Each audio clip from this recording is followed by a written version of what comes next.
दोस्तों नमस्कार, मैं हूं दिलीप सिंह परमार और स्वागत है आपका डीएसपी टॉक्स में। दोस्तों आज बात करेंगे सरदार भगत सिंह जी के बारे में। सरदार भगत सिंह जी को जब फांसी की सज़ा सुनाई गई उससे पहले जिस जेल में, जिस बैरक में उनको रखा गया था, उस बैरक का एक किस्सा जो मैं आपसे शेयर करने वाला हूँ।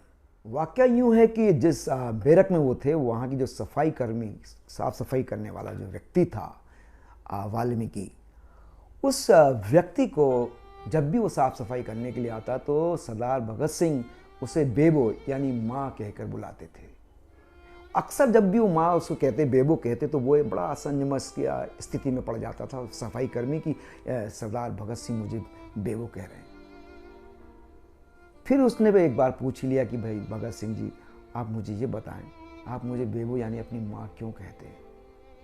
पता है दोस्तों भगत सिंह जी ने क्या कहा?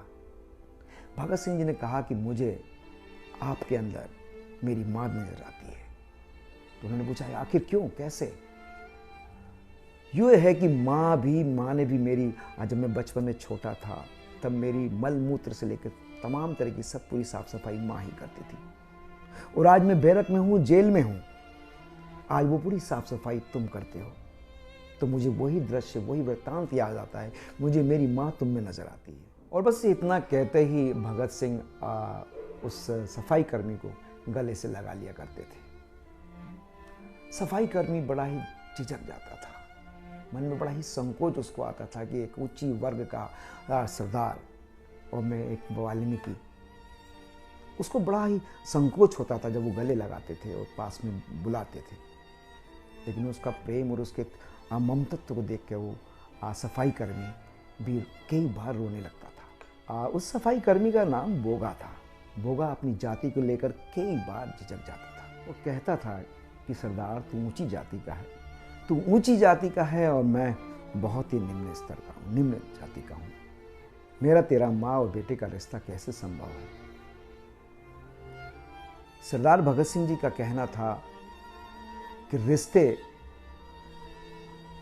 आपसी संबंध प्रेम से होते हैं, एक दूसरे के प्रति परवाह से होते हैं। तुमने मेरी वो परवाह की है जो एक माँ करती है।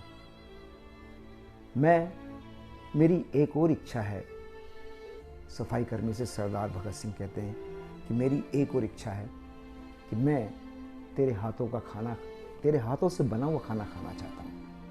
इतना सुनते ही सफाई कर्मी यानी बोगा फिर सहम जाता है, मना करता है। सरदार भगत सिंह से बोलता है कि हे सरदार, तू जिद ना कर, मैं इतना सा कर्मचारी, छोटा सा कर्मचारी, निम्न वर्ग का कर्मचारी, और तू एक सामान्य व्यक्ति, तू एक ऊंचे ओहदे वाला, जाति वाला, ये कैसे संभव हो?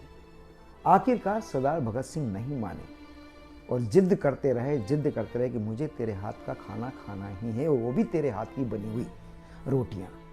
सरदार भगत सिंह जी भी अपनी जिद के पक्के थे और फांसी से चंद दिन पहले ही उन्होंने बोगा से कहा, बोगा अब तो हम कुछ दिन के मेहमान हैं, अब तो खिला दे अपने हाथों की रोटियां, अब तो खिला दे अपने हाथों की रोटियां, अब तो मेरी इच्छा पूरी कर दे।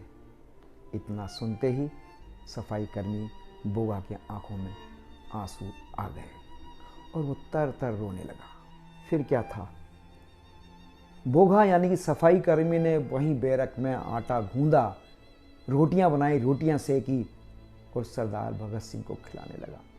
एक एक कंवल देता जाता उसके मुंह में और रोता जा रहा था, आंसू टपकते जा रहे थे। ये दोनों के बीच में वो ममतत्व जो देखने को, आपस में एक दूसरे को दोनों ने जो फील किया है, उसका दृश्य वृत्तांत समझाना शब्दों में संभव नहीं है।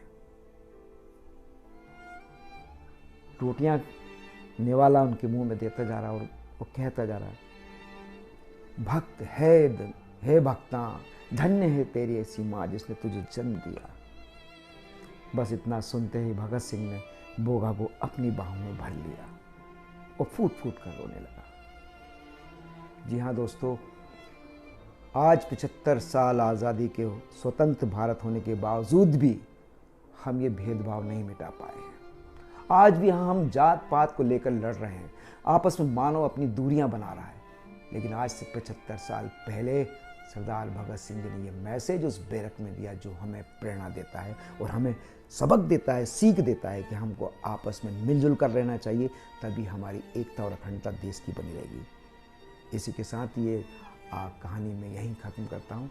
अगला नया विषय लेकर, नया सब्जेक्ट लेकर आपके बीच में जरूर आऊँगा। तब तक के लिए नमस्कार।